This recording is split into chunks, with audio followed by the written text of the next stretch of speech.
Thank you. At this time, I would like to recognize my distinguished friend from the great state of Mississippi, the chairman of the House Ethics Committee, Congressman Guest. Thank you, Mr. Chairman. Mr. Secretary, thank you for being with us today. I want to thank you for ending the pause on LNG exports. I want to thank you for your commitment to replenish our strategic petroleum reserve. And I also want to thank you for setting an agency goal that you list as unleashing American energy dominance while strengthening our national security. I noticed in your testimony on page 3, you talk about the importance of AI, artificial intelligence. You referred to it as the next Manhattan Project. I've also heard it referred to as the next space race.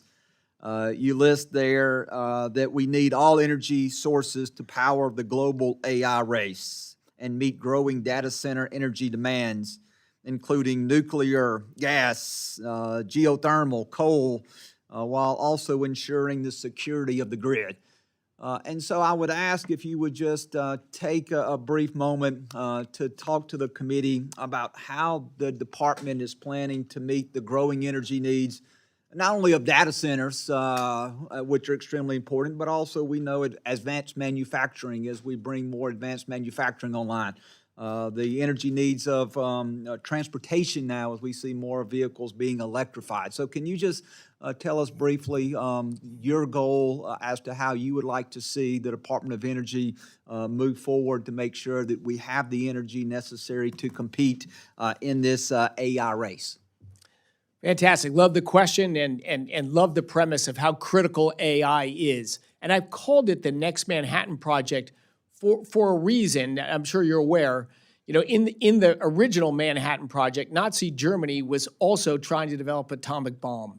So the cost of being second was just devastating. Like that was a race, not you want to win, we had to win.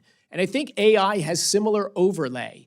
You know, we see the great commercial and personal lifestyle uses of AI already, but its uses will be dramatically impactful to basic science, and maybe I'll get to that later, but also to national defense. If we are lagging, if we're behind China in AI, our sovereignty, our national defense is at risk. I think it is not an option for us to get second in AI.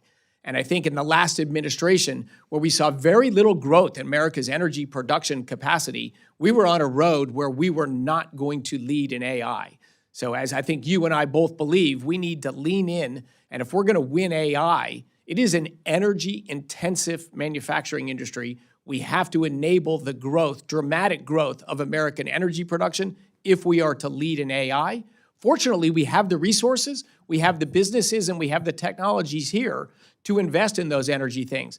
The main thing I view the department and the government as a whole is to get out of the way and to enable private businesses and enterprises to bring the hundreds of billions of dollars of capital investment that'll be needed to lead in AI.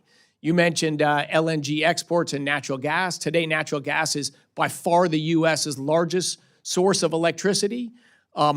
It's fast to stand up. We got a lot of capacity rooms to grow there. We want to remove barriers to growing that. Nuclear, I think, has a huge runway. It's not grown in the United States for decades, but it could and it should. That is another reliable, affordable, dispatchable energy source, very well suited for AI. Coal. Look, coal is the largest source of electricity in the United States for decades and on the globe for 100 years. And we've been dramatically shrinking our coal capacity when we want to grow our electricity generating capacity. That just makes no sense. And Mr. Secretary, I agree with you. This is a race we can't afford to lose. You mentioned nuclear as being a key component.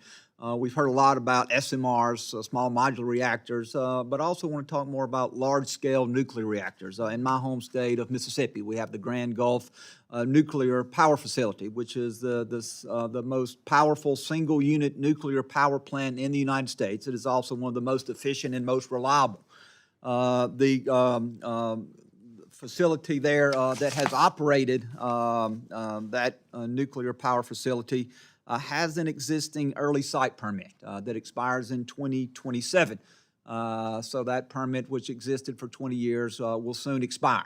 They have indicated to me that they would like to renew that permit, but have also talked about that being cost prohibitive, that it is projected to cost tens of millions of dollars just to renew a permit where there has been very little done. And so in my last few seconds here, can you talk about how important it is to cut red tape and to streamline the permitting process for projects such as that? Just central. Look, our nation became great. We have gorgeous buildings like the one we're in right now because before in America, we built big, grand things with a reasonable balance between being safe, being careful of the local environment, and making stuff happen. Now that balance is swung so far, it's easy to stop something, it's hard to do something. I am all in on trying to change that. You've got a great nuclear power plant with a fantastic operating record. It should be a quick audit of how it's working, what it's doing, and it should be easier and much cheaper to extend that permit and keep the plant operating. I am fully aligned with that objective. And thank you for raising it publicly. Thank you, Mr. Secretary, and Mr. Chairman, I yield back.